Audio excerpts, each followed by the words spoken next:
Buen día, bienvenidos al YouTube sobre Julio Cortazar. Voy a hacer simultáneamente un podcast. Vamos a comenzar. Bienvenidos al podcast y al YouTube sobre casi todo lo importante. Yo soy el profesor Raymond L. Williams de la Universidad de California, autor de 17 libros. Good afternoon. Welcome to the podcast on almost everything important. I'm Professor Raymond L. Williams, Distinguished Emeritus Professor of the University of California and author of 17 books. This is a podcast that I'm doing simultaneously with a YouTube on Rayuela, Julio Cortazar's major novel. And I'm also going to talk about the English translation at the same time, Hopscotch.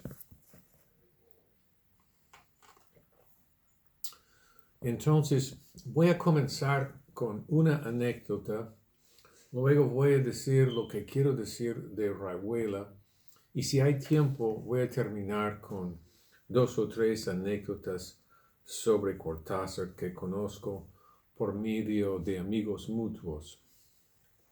So I'm going to begin with a brief anecdote about teaching Cortázar, go into my material on Rayuela-Hopscotch, and then if we have time, tell you 2 or 3 stories, 2 or 3 anecdotes that I picked up from our mutual friends, since I never actually knew Cortázar personally. I never met him, but I was pretty close to some of his closest friends. So I have some stuff you might not have heard.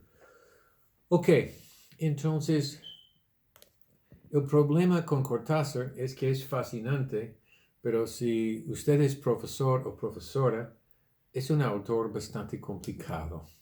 Nuestros alumnos suelen decir que es difícil, yo los corrijo y les digo, no es que sea tan difícil, solo es un poco hermético. O si dicen que están confundidos, que es común, estoy confuso. Entonces los recuerdo que no es que están confundidos, es que están sufriendo temporariamente de ciertas ambigüedades que son inherentes, que son naturales del texto, que están construidas en el texto. Bien, entonces, ¿cuál es mi approach? Voy a explicar en inglés lo que dije y luego digo 2 o 3 cosas. So, let's start by talking about my experience teaching Cortázar, since I think this is a good lead-in to where we're going. The problem is he is a relatively, as the students would say, difficult or confusing writer. I try to correct him and remind him that the confusion is just temporary ambiguity, and the difficulty is just sort of the hermetic nature of a lot of modern and postmodern fiction. So my main point with him always, actually, whether we're reading his short stories or whether we're reading Rayuela, is that I think that Cortázar's major project was really to change our habits of thinking. That was Cortázar's revolutionary project. The readers of the American translation called Hopscotch never see this at all. They tend to think of it as kind of a frivolous, not too fun, outdated text. That's what I picked up from students in a couple of readings in English of the book. Kind of like too cool for you English majors, I suppose. But if you take Latin American writers seriously, Cortázar was one of the most serious, and there is some serious stuff behind it. Something no less serious than the project of changing our habits of thought. Entonces, mi presentación sobre Cortázar siempre tiene atrás, en el fondo, quiero llevarles los alumnos en la lectura de los cuentos y en Rayuela a una comprensión de la siguiente idea, al final de las clases, no al comienzo, porque esto está muy lejos de lo que literalmente acaban de leer. Literalmente acaban de leer cuentos fantásticos y un texto bastante complejo. Pero en el fondo, el proyecto de Cortázar y esto es donde quiero llevarles hacia final de las clases. Quiero llevarles a pensar de diferentes modos, que casi todos esos textos nos exigen cambiar la forma de pensar, nos chocan con las percepciones de la realidad que no habíamos tenido. Nos invitan a pensar de una manera diferente, a ver el mundo de una manera totalmente diferente. Hay inversiones de niveles de realidad, por ejemplo, que nos invitan a pensar desde una perspectiva totalmente nueva. Entonces, en la primera época, Cortázar no era un escritor abiertamente revolucionario, pero llegando a los años 60, comenzaba a pensar mucho en cómo hacer una literatura revolucionaria. Entonces, si pensamos en un ejemplo, les voy a dar un ejemplo como punto de partida en Rayuela. Luego les voy a leer dos pasajes que son indicativos de su gran proyecto. Lo primero que quiero mencionar entonces es el tablero de dirección, que es lo primero que vemos después del título. Entonces nos da unas instrucciones acerca de cómo leer esto, que es un cambio radical, no un cambio pequeño, no una mera innovación, sino un cambio radical en cómo leemos. Nos invita a no leer el texto linearmente. So let me say this in English. The first thing about Hopscotch or Rayuela that we see from the first page after the title page is that it's a radical invitation to read literature differently. It's a radical invitation to not think in such a linear form as we do in the West. It's a radical invitation to not think left-right always as we read, but right-left. So what I like to do in my classes is walk in and say, if we're reading Rayuela or if I'm introducing Rayuela, I like to sort of casually say, so how many of you tend to, when you read a fiction, how many of you tend to just start on the first page and then kind of lazily go to the page 2 and then keep reading from left to right, page 3, page 4, o lo que les digo en español de una manera muy informal, antes de leer Rayuela, les pregunto, ¿cuántos de ustedes de una manera más o menos perezosa tienen la tendencia de simplemente comenzar con la primera página, luego sin pensar ir a la segunda página y seguir así de izquierda a derecha, toda la novela? Entonces todos están de acuerdo, es lo que hacen. Entonces los invito a pensar que esto es simplemente un hábito occidental, y es simplemente un hábito occidental. Los árabes leen de derecha a izquierda. Los chinos no leen de izquierda a derecha, tampoco leen de una manera vertical. Entonces son hábitos mentales. Y Cortázar entonces usa Rayuela para cuestionar estos hábitos. Es una invitación repetida a cambiar nuestros hábitos de pensar. Esto es muy radical. Esto es un proyecto muy serio. Y no es esa novela frívola que mis colegas, mis estudiantes que leen esto en inglés suelen pensar. So I think my English readers of this tend to look at it, and I think one of the things that I've noticed, they tend to look at it as something that's just a little passé. Because I think fundamentally they don't know what to do with it actually. So to be cool, you kind of have to act like, well, this is different, but it's passé because the music is jazz and that was 1950s and that wasn't that cool.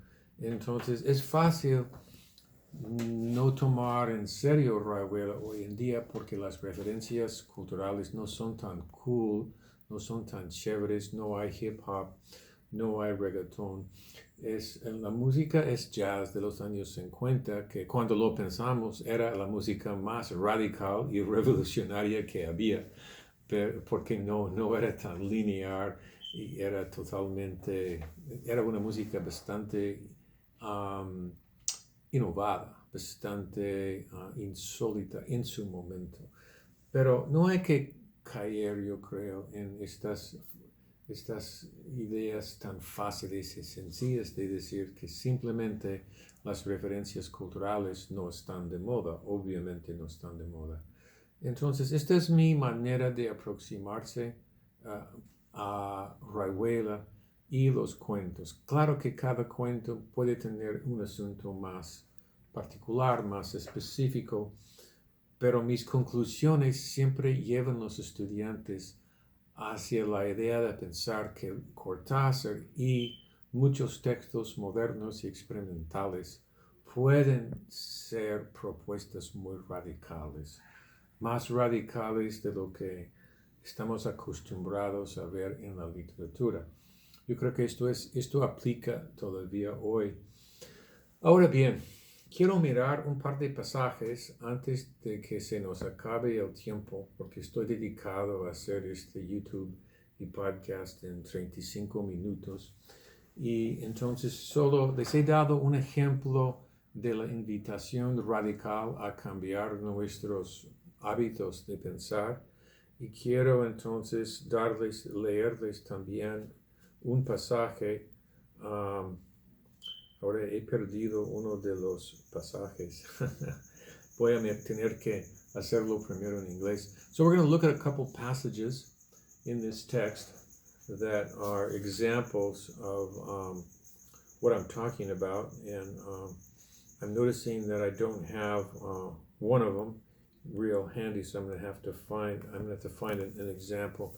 Chapter 82 is the kind of chapter. This is my first example. There's a set of texts, there are about 25 or 30 of them, that are called Moreliana. So what these are notes from a fictitious writer within the text called Morelli. And Morelli wants to write a radical anti-novel. And so this is a novel at the same time that within it, there's a proposal for a novel. Obviously, this in itself is no big deal. We've all read hundreds of novels probably by 2019 that have a novelist that wants to write a novel. But if you look at the details of this novel, it's pretty much a radical experimental fiction whose proposals are mostly beyond the modern novel or modernist fiction in English or novela moderna.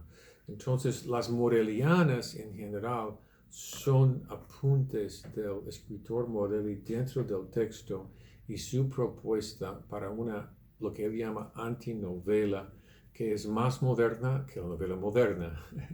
¿Qué es la novela moderna? Vamos a resumir: Faulkner y Vargas Llosa. ¿Okay? Si esto es moderno, Morelli propone algo más moderno, más experimental que William Faulkner y Mario Vargas Llosa y Gabriel García Márquez y Carlos Fuentes. Okay. Y esto fue 1963. So this Morelli proposal, I'm going to read a little bit, Moreliana, just a little bit in English. Why am I writing this? I have no clear idea. I do not even have ideas. There are tugs, impulses, blocks, and everything is looking for a form. Then rhythm comes into play, and I write within that rhythm. So that's his proposal. Part of his proposal is that authors write like that. Of course, the modern writer has a plan. The modern reader, its job is to figure out that plan. So let's see, vamos a ver cómo se escucha esto en español, o en el español original, capítulo 82 de Moreliana.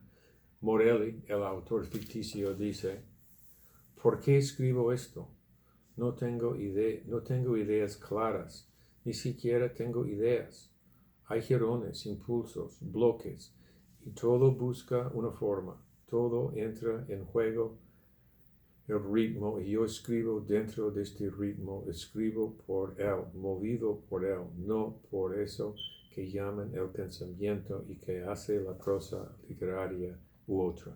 Ok, entonces, esto es Moreliana.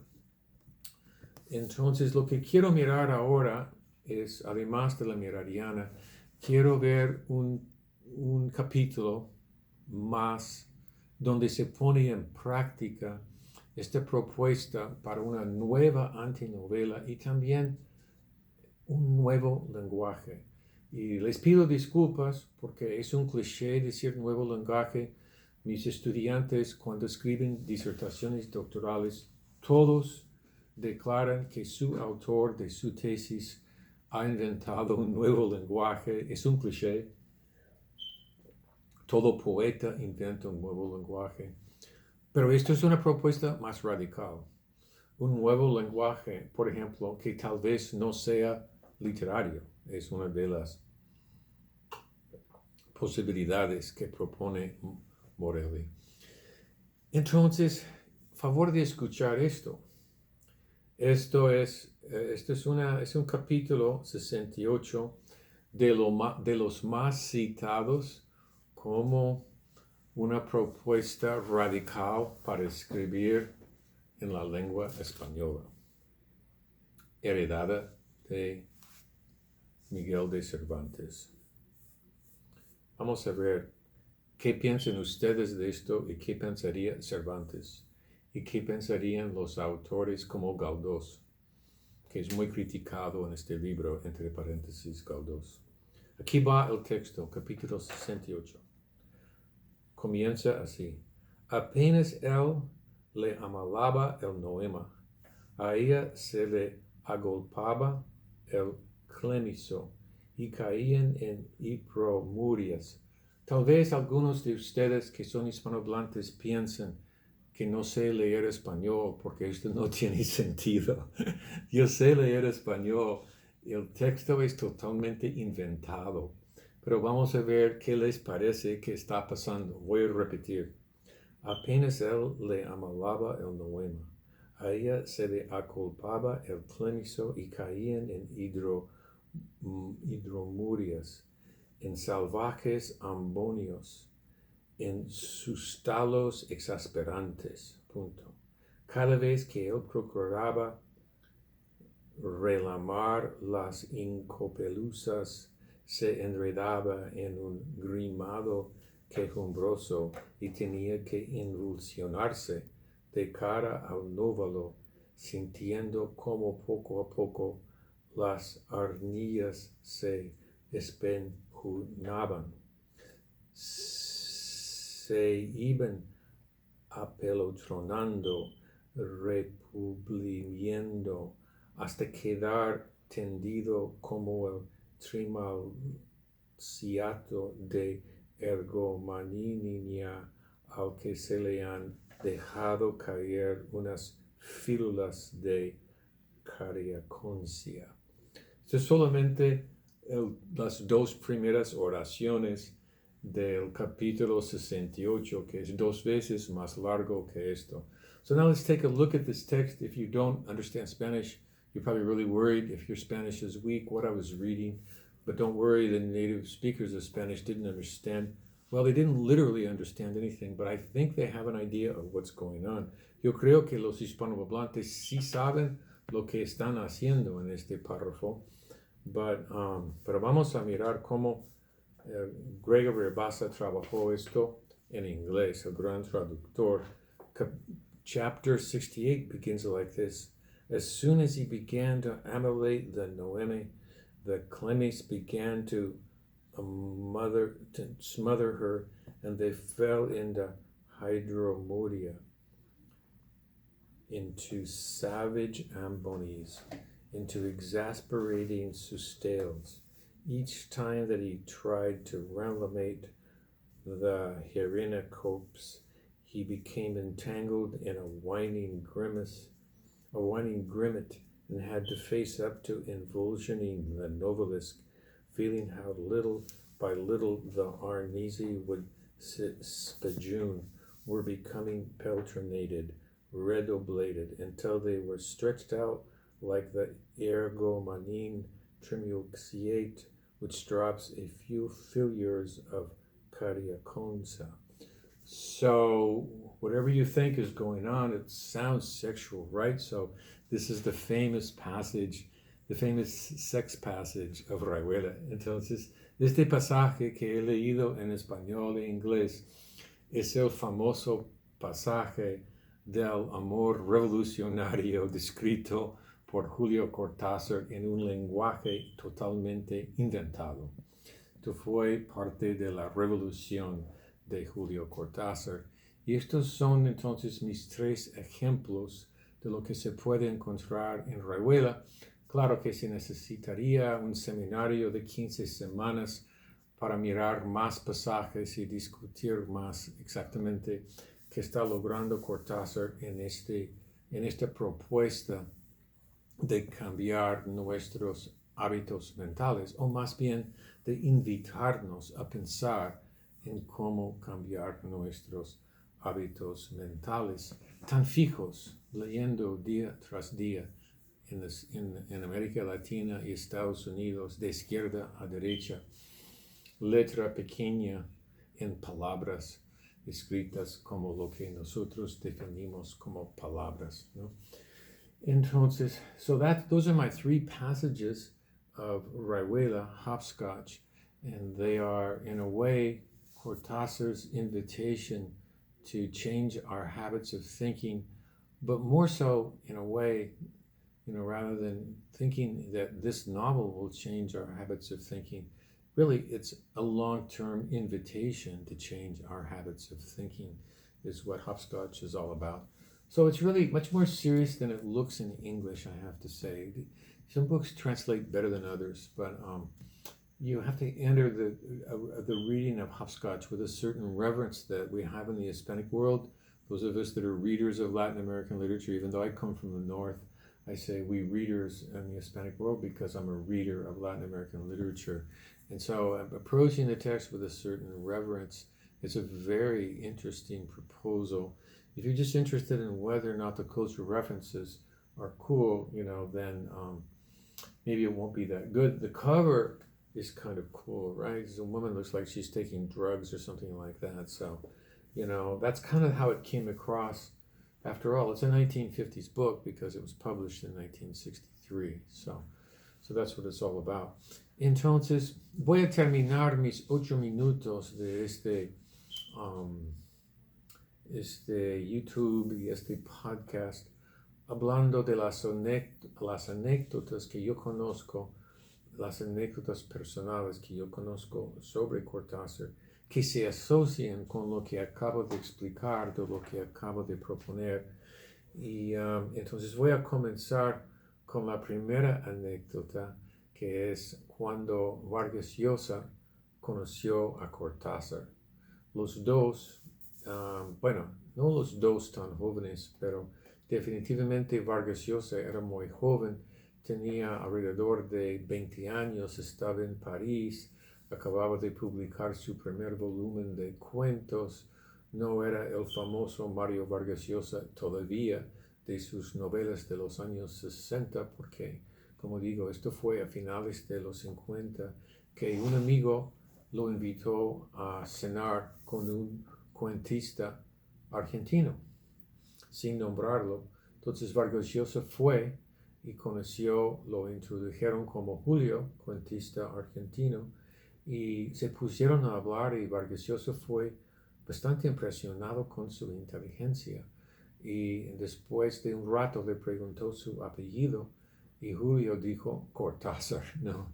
Entonces estaba cenando sin saberlo con nada menos que el autor de estos cuentos clásicos que todos conocemos, como La Casa Tomada y muchos otros. Los cuentos clásicos de Cortázar que todos leemos son de los años 50, ya los había publicado y ya era una figura bastante respetada entre jóvenes escritores como Mario Vargas Llosa.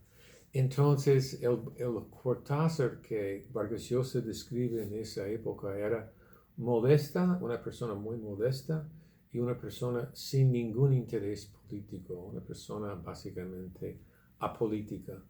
Entonces, es notable el cambio de Cortázar mientras está construyendo esta novela, justo a finales de los 50, está leyendo de culturas lejanas del occidente, culturas como las asiáticas, como las culturas árabes. Entonces, esto es mucho de la influencia del cuestionamiento de nuestros métodos occidentales de pensar, que suelen ser lineares y bipolares, no dualistas. Entonces hay mucho cuestionamiento de pensamiento dualista en Rayuela. Y los autores del boom en general tomaron esto y trabajaron mucho nuevas formas de superar las dualidades clásicas griegas, como por ejemplo el número 3. Entonces el número 3 es mágico en la obra del boom porque básicamente 3 no es 2, 3 no es dual.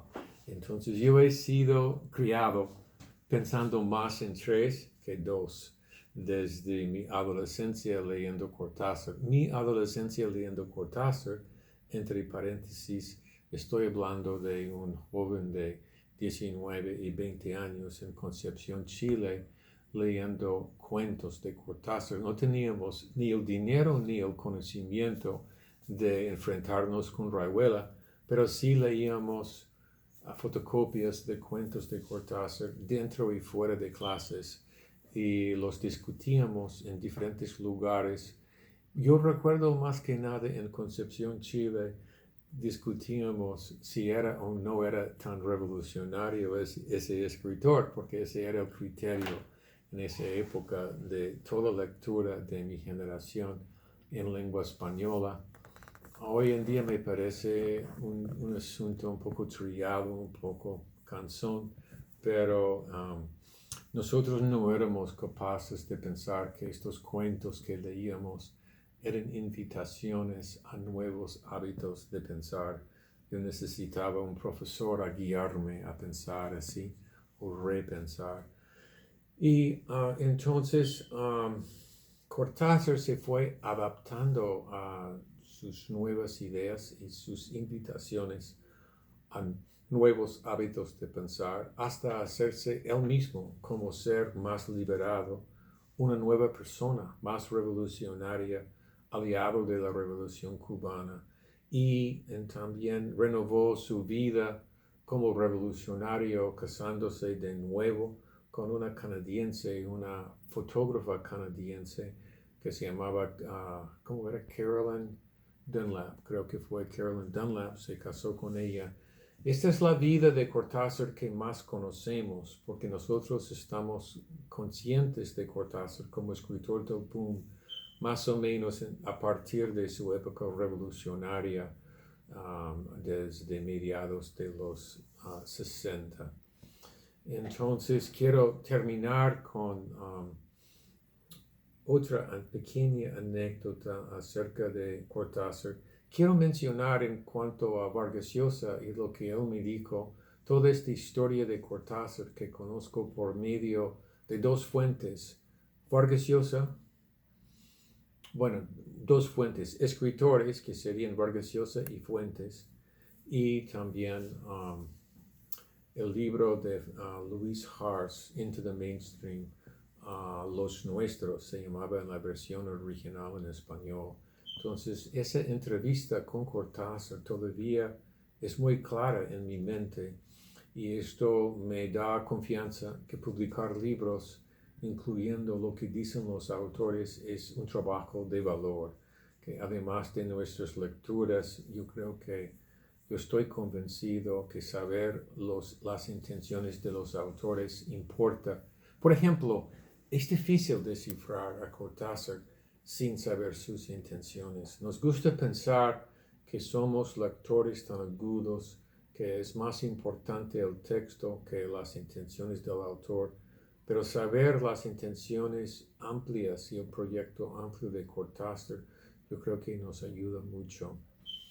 Entonces, Vargas Llosa vio este cambio en Cortázar y desde su punto de vista siempre era un poco inocente políticamente.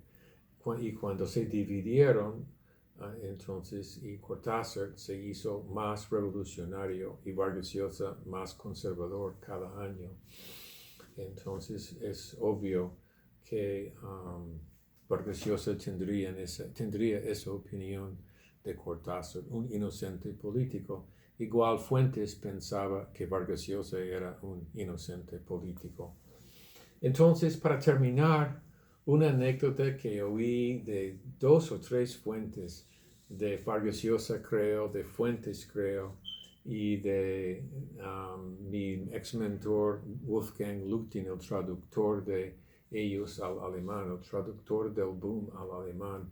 Los 3 me contaron que era curioso ir a la casa de Cortázar porque él, su afición, su recreo, su hobby era estos aparatos, estos juegos de los niños eléctricos, los carritos eléctricos, por ejemplo, eran el juego de pasión de Cortázar.